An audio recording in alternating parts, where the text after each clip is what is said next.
Fala aí, meu povo, tudo bem? Edição extraordinária, porque nem só de jogos falamos por aqui. E tem gente me cobrando bastante que eu fale da situação do Gerard Piqué e dos áudios vazados entre ele e o presidente da Real Federação Espanhola de Futebol, o Luís Rubiales.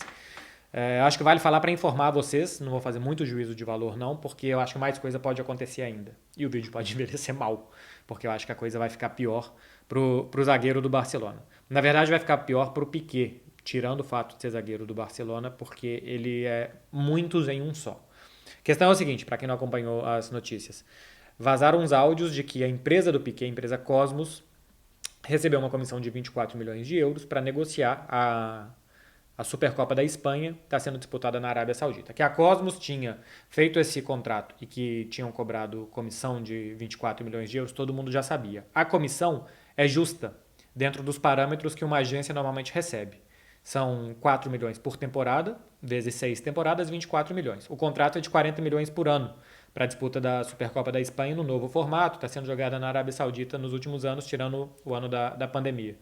Então, 4 milhões por ano num contrato de 40 a 10% é justo. Normalmente é o que um agente recebe de comissão quando fecha um negócio. Até aí, tudo bem. Acontece que vazou nessa quinta. Bom, antes disso, até aí tudo bem mais ou menos, porque antes disso já tinha polêmica que foi criada durante a semana sobre a relação do Piquet com Luís Rubiales. E ele dizia que não tinha nenhum conflito de interesse porque dentro de campo ele não teve nenhum benefício. Isso de fato é verdade. Nos 3 anos da disputa da Supercopa, uma Barcelona caiu para o Atlético de Madrid, uma perdeu a final para o Atlético Clube de Bilbao e essa temporada caiu para o Real Madrid. Nenhum desses anos, se você olhar com lupa, o Barcelona foi minimamente ajudado por ninguém para chegar onde chegou, para jogar como jogou. Piquet ainda cita que, por exemplo, o Real Madrid, nos 2 anos que ele vence, em 2020 e 2022, ele disputa a Supercopa em uma maneira que ele não disputaria se não tivesse mudado o formato, porque ele não tinha sido nem campeão espanhol e nem campeão da Copa do Rei. Mas como mudou o formato, o Real Madrid pôde participar e assim pôde também ganhar a competição. É um argumento válido do Piquet. O problema é que quando você é um agente que compra uma competição, que ganha comissão, e depois você vai jogar essa competição, aí já está estranho. Ainda que dentro de campo não tenha acontecido nada, aí já está estranho. Aí depois aparecem áudios de uma proposta do Qatar para contar com a Supercopa e o Piquet argumentando com o Luís Rubiales que era melhor não aceitar a proposta do Qatar, porque senão as críticas que a Federação Espanhola estava recebendo por fechar com os sauditas iriam ser justificadas. A opinião pública ia entender que realmente tinha um mau acordo sendo feito entre a Federação e os sauditas. Acontece que essa proposta do Qatar ela era ligeiramente mais baixa do que a da Arábia Saudita, mas não tinha uma penalização caso Barcelona e Real Madrid não jogassem a Supercopa, coisa que acontece no contrato atual. Porque, claro, quando você vai comprar uma competição, uma coisa é você pagar quando está Barcelona e Real Madrid, outra coisa é se um desses times não estão. Claro que a competição perde valor, perde audiência, perde um tanto de coisa. E o Qatar ia pagar igual se eles estivessem que não estivessem. Para a próxima edição, por exemplo, corre um grande risco do Barcelona não estar, porque estarão Betis e Valência, os dois finalistas da Copa do Rei, estará o Real Madrid campeão espanhol e estará o vice-campeão espanhol, que pode ser o Barcelona, pode ser o Sevilha ou pode ser o Atlético de Madrid. Então o Barça pode não estar na próxima Supercopa e aí vai entrar essa questão. A Arábia Saudita vai pagar menos, o Qatar pagaria igual. E a proposta do Qatar não contava com pagar o intermediário, pagar a Cosmos, a empresa do Piquet, essa comissão de 4 milhões por temporada. E no áudio o Piquet argumenta para aceitar a proposta dos sauditas, da Arábia Saudita, simplesmente pela opinião pública. Tem mais áudios. E aí áudios sobre a vontade do Piquet de jogar os Jogos Olímpicos. Ele fala para ficar entre eles, entre o Luís Rubiales, o Piquet e o De La Fuente, que era o técnico da Sub-21, que ele não queria que isso vazasse, para discutir essa possibilidade, que ele iria até Madrid conversar com o técnico da Sub-21. Isso é algo normal, até aí não tem muitos problemas.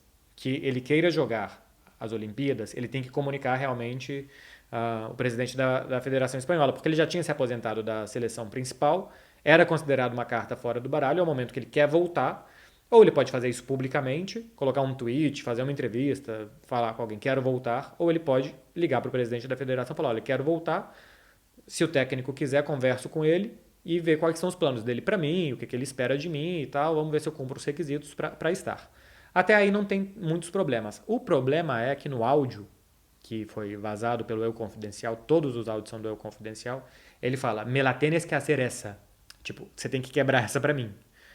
E aí já tem um conflito de interesses bastante claro, né? Você tem que fazer essa para mim. Parece que o Rubiales está em dívida com ele por conta de alguma coisa. Em um dos outros áudios, o Piquet fala da vontade de jogar as Olimpíadas e termina que grande negócio fizemos na Arábia Saudita, mesclando as duas coisas, a venda da Supercopa e a vontade de jogar as Olimpíadas.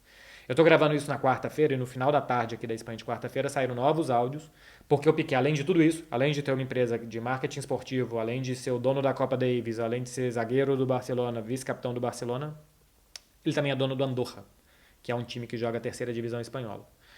E quando o Andorra ainda não jogava a terceira divisão espanhola, o Reus, que é um time aqui da Catalunha que jogava, faliu. E aí o Andorra comprou a vaga do Reus para entrar. E o Piquet não queria jogar. A terceira divisão aqui funciona como tipo estaduais, assim, são divididas por regiões. O Piquet não queria jogar na região da Catalunha porque os times são muito fortes. E ele queria jogar até mesmo no sul da Espanha. A Andorra fica entre Espanha e França, fica lá depois da Catalunha, e ele queria jogar no sul da Espanha, que ele entendia que podia ser mais fácil. Aí tem um claríssimo conflito de interesses. O Luís Rubiales, inclusive, fala: Piquet, vão me matar se eu faço o Marbella, que é um time lá de Málaga, ter que subir até Andorra para jogar. Não faz nenhum sentido isso. Então a questão aqui é, na prática. E o Andorra joga na divisão da Catalunha. O Andorra joga contra o Barça B, é treinado pelo Eder Sarabia, ex-auxiliar do Quique Setien, que foi técnico do Piquet. E é muito bom técnico e é muito bom time, o time do Piquet na terceira divisão.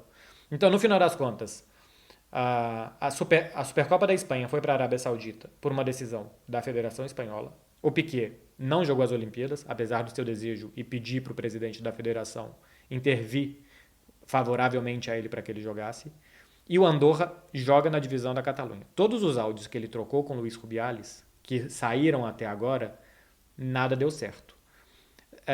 Tirando esse último, sobre o Andorra e a segunda divisão, coisas que envolvem mais Barcelona e Piquet jogador, são estranhos, mas justificáveis. Eticamente, eu condeno tudo, tá? Eu condeno, inclusive, que a Supercopa seja jogada na Arábia e que a outra proposta fosse do Catar. Esses países comprarem competições, como, por exemplo, o Catar está comprando a Copa do Mundo, ou os Emirados compraram o Mundial de Clubes, sem nenhuma tradição de futebol, a Arábia Saudita ainda vai para a Copa de vez em quando, quase sempre. Mas os outros que nem classificar para a Copa conseguem, sem nenhuma tradição, sem nada, simplesmente a golpe de talão de cheque, eu já acho um absurdo. E com tudo que esses países representam para a democracia, para direitos humanos, para tratamento a mulheres, enfim, uma questão de coisas. Esse é um ponto. Outro é que o Piquet jogador se misturar com um empresário, de comprar uma competição, de receber comissões para um torneio que ele vai jogar, embora ele não tenha sido beneficiado dentro de campo, eu já acho que tem um conflito ético. A forma com que ele fala com o Rubiales, me la tienes que hacer, você tem que quebrar essa para mim, no caso das Olimpíadas, também é estranho. Agora, nos áudios que eu converso com os meus amigos, eu falo muita barbaridade também. Então, são áudios informais e tal, não sei até que ponto que sinceramente, é uma ignorância minha, que esse tipo de conversa pode ser normal nesse meio e eu não saiba. Porque o Rubiales, inclusive, em um dos áudios, fala: o Sérgio Ramos quer conversar comigo e eu acho que ele também quer ir para as Olimpíadas. Pode ser que o Sérgio Ramos converse com o Rubiales assim como o Piquet. E eu não sei, porque não convivo nesse meio e simplesmente sou um ignorante nessa área.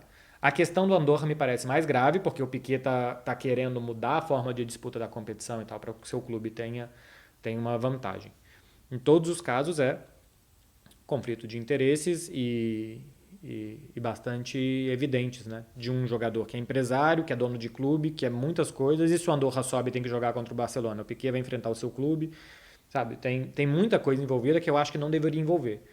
Se o Piquet quer ter uma empresa e ele é um cara muito inteligente, que faz 1000 coisas ao mesmo tempo e tal, acho ótimo, porque jogador de futebol treina 2 horas por dia e o resto do tempo deles, ou eles estão pensando em roupa, ou eles estão brincando com os filhos, ou eles estão conversando com a família, ou eles estão pensando em mulherada, ou eles estão fazendo tudo isso, o que também é justo, o cara faz o que ele quiser no tempo livre dele, pra mim não é completamente igual.